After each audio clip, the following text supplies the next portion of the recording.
사실 이제 오늘 우리가 이제 신 교수님이 이제 마지막 방송 마치고 그리고 이제 환송회를 조촐하게 하느라고 커피를 마시고 있는 와중에 근데 와중에 신 교수님이 이런 얘기 하는 겁니다. 왜 원희룡은 한동훈 장관한테 뒤졌나? 이걸 얘기할 때 제가 있잖아요. 안 되겠다. 다시 들어가서 마이크 켜자. 그래서 마드리 신 교수님을 다시 모셨습니다. 안녕하세요. 근데 이거 저 어떻게 켜요, 이거? 지금 굉장히 윤석열 정부 내각의 원희룡, 한동훈 두 커플이 너무 잘하고 있잖아요. 원희룡, 한동훈. 네, 참 원희룡, 한동훈. 우리 윤석열 대통령을 지키는 쌍두마차죠. 쌍두마차죠. 내각의 원희룡과 한동훈이라는 대한민국 최고의 그 천재 두 명이 있는데 좋은 정책으로 서로 경쟁을 하면은 이 정부가 망하기도 힘들다. 아, 그렇죠, 그렇죠. 그 얘기 했던 거 기억나세요? 기억나지. 근데 좀 아쉬운 게 지금 어쨌든 한동훈 장관은 이제 쑥 한동훈 장관이 지금 너무 앞서가 있어요. 너무 앞서가 있고 어떤 그거에는 원희룡 장관 되게 미미하잖아요. 막 오세훈이나 이런 쪽에도 좀 그렇죠. 밀려 있고. 왜 이런 일이 벌어졌는가? 이제부터 마드리드 심리 분석해 드립니다. 그 당시로 이제 다시 돌아가면 이렇게 시간을 되돌려서 보면은 시간을 다시 경선대로? 경선대로 오세훈은 이제 시장으로 이렇게 밖에 나가 있었고 네. 한동훈 장관도 그때 이제 정치권이 아니라 이제 바깥에서 야인 생활을 하면서 네. 이 윤석열을 이제 잔회에서 응원하고 있었던 거죠. 저는 솔직히 얘기해서 경선 때 지나고 나면은 되게 스무하게 갈 줄 알았어요. 왜냐하면 다들 그때 그렇게 생각했거든요. 그러니까 이준석이 막 이렇게 지금은 이제 경선이라서 뭔가 윤석열한테 좀 개기고 뭐라고 할까요? 이제 당 대표로서 뭔가 갑질하고. 그렇지. 근데 최고의 구역 다들 그때 어떻게 생각했냐면 여연에 있는 사람들도 다 그랬고 아니 제가 이제 어차피 대세는 윤석열인데 윤석열이 되면 이제 정신 차리겠지. 그리고 윤석열, 이준석 콤비로 되게 이거는 대선은 되게 쉽게 가겠다라고 생각을 다들 그렇게 했단 말이죠.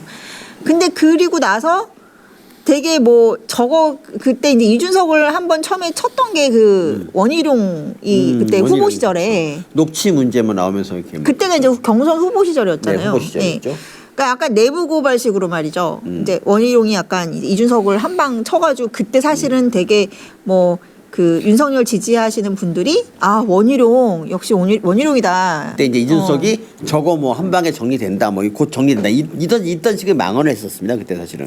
그랬는데 그 후에 대선 국면에 됐을 때 원희룡 씨가 그때 이제 참여했잖아요. 선거 캠프에. 그래서 되게 좋았는데 그 당시에 그 1차 가출, 2차 가출 그런 사태들이 있었잖아요. 있었죠. 근데 저는 그때 제가 사실은 그 당시에 원희룡 장관의 처신이라고 할까? 어떤 식으로 그 1차론, 2차론 할 때 네.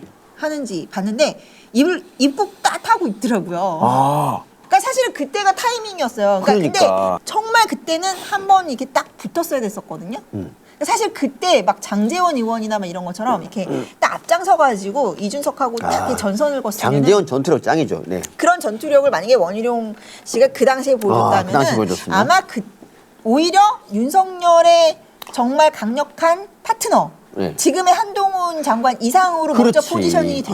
그랬을 왜냐하면 뻔했구나. 그때는 한동훈 장관은 아무도 뭐 정치인이 아니었잖아. 정치인이 아니었고 검사 네. 좌천된 검사였어요. 그냥 네. 유배된 검사. 그렇죠. 그랬기 때문에 그 당시에 만약에 저 원희룡 장관이 다 그때 치고 나갔었다. 그러면은 지금의 한동훈의 그 포지셔닝을 원희룡 장관이 하는 거죠. 거기다가 장관까지 갔는데 근데 문제는 제가 그 녹취록 그걸로 한번 원희룡 장관하고 원희룡 씨랑 이준석이 그 당시에 붙고 나서 보니까 이제 원희룡 씨가 이준석을 불러다가 뭐 떡볶이 사주면서 좀 달래줬었어요. 그러니까 원희룡 씨는 뭔가 자기 행보를 약간 이렇게 계산하는 듯한 그러니까 내가 이준석이라는 애가 이제 팬덤이 있는데 얘네들이랑 너무 척을지면은 안 좋다. 뭐 이런 거. 그러니까 오세훈도 계속 그런 식으로 기회주의적인 걸 보였잖아요. 그딱 이준석의 팬덤 사실 네. 그런 거를 되게 무서워했구나. 그래서 정치는 타이밍이다. 타이밍이다. 지금 되게 잘하고 있는데 만약에 그 지금의 전투력, 그 화물연대와 싸우는 전투력이라든지 굉장히 지금은 이제 완전히 원희룡 장관도 친윤일 수밖에 없잖아요. 내각의 멤버고 같이 성과를 이제 공유하면서 정치적 공동체가 됐단 말이죠. 그러니까 이게 제가 아쉬운 게 그 한 번 원희룡 장관이 그 자기 라디오에서 현근택이라는 그 이제 이상한 애가 자기 부인을 공격을 해. 그러니까 막 화를 내면서 내 마누라도 못 지키는 그런 정신으로 윤통을 지켰어야 돼. 그러니까 우리는 어떤 입장이면 우리는 서로 배우자가 이제 있는데 서로 배우자를 욕해도 우리는 괜찮아. 하지만 윤통을 욕한다? 안 되는 거잖아. 우리는 그런 사람이야. 그러니까 이런 일개 유튜버도 이런 생각 갖는데 원희룡 장관이 왜 마누라만 지켰을까? 윤통을 왜 안 지켰을까? 그게 이제 아쉬운 대목. 그래서 그때 윤통이 그러니까 원희룡 장관이 앞서거나 최소한 비슷하게 갈 수 있는 기회를 놓친 거야. 천재이래. 그러니까 정치는요 타이밍이야. 그러니까 지를 때 질러야 돼. 이제 아까 다시 한동훈으로 돌아가서 네. 그럼 한동훈 장관을 어떤 식으로 이제 정치가 한동훈 장관이 데뷔할 것인가. 네. 그게 이제 되게 궁금한 포인트인데. 뭐 총선 때 뭐 당대표 얘기도 많이 있고 막 그렇게 합니다. 근데 하지만 당대표는 사실은 좀 지금 2월, 3월에 뽑기 때문에 어렵고 어쨌든 총선에 출마하느냐 이것도 좀 아니라고 봅니다. 그렇죠? 저는 만약에 저는 변수가 윤석열 정권의 지지율에 있다고 생각하거든요. 내가 만약에 윤통이다, 내가 대통령이다, 그러면은 한동훈이라는 이 카드를 닮았어. 한동훈이라는 이 카드를 되게 아낄 것 같아. 보통 이렇게 카드 할 때도 조커는 다 막 스마일게 그렇지. 갖고 있잖아요. 그렇지. 예, 먼저 쓸데기 없는 것부터 버리잖아. 그러니까 제일 끝까지 갖고 있어야 될 에이스 조커 카드가 한동훈인데 그거를 언제 내겠어요? 그러니까 자기가 가장 필요할 때 내겠죠.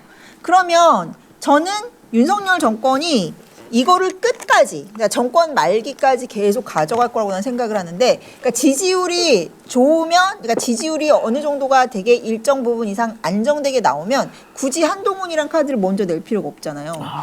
내 카드를 먼저 낼 필요가 뭐가 있어? 그러면은 저는 한동훈 장관을 이제 한동훈 장관이 적폐청산 끝나고 이재명 문재인 수사 다 끝나고 어느 정도 그쪽이 되면은 지지율도 올라가고 뭔가 정상화가 된다. 그러면 저는 이제 총리로 딱 해가지고 선거에 출마하는 게 아니라 총리로서 한다. 그게 대선 후보로 가는데도 경쟁력이 되는 그렇지. 거죠. 괜히 여의도 와가지고 뭐 개파 싸움하고 막 그런 진흙탕 싸움 하는 것보다 아니 얼마나 이 보수로서는 든든한 대선 후보예요. 그러네. 최연소의 총리로서 국정을 다 이렇게 실력 면에서는 스펙 면에서는 그러니까, 그렇죠. 따라올 수가 그리고 없지. 근데 위험 부담도 있지 않나요? 총리로 가버리면 왜? 예를 들면 지지율이 떨어지면 총리도 같이 떨어질 거 아니에요? 그러니까 제 말은 그러니까 지지율이 좋을 때는 그런 총리 카드를 전 쓸 거라고 생각하고요. 지지율이 만약에 좀 보합이거나 총선에서 막 엄대엄이거나 되게 총선에서의 뭐가 중요하다. 그러니까 총선은 무조건 이겨야 되거든요.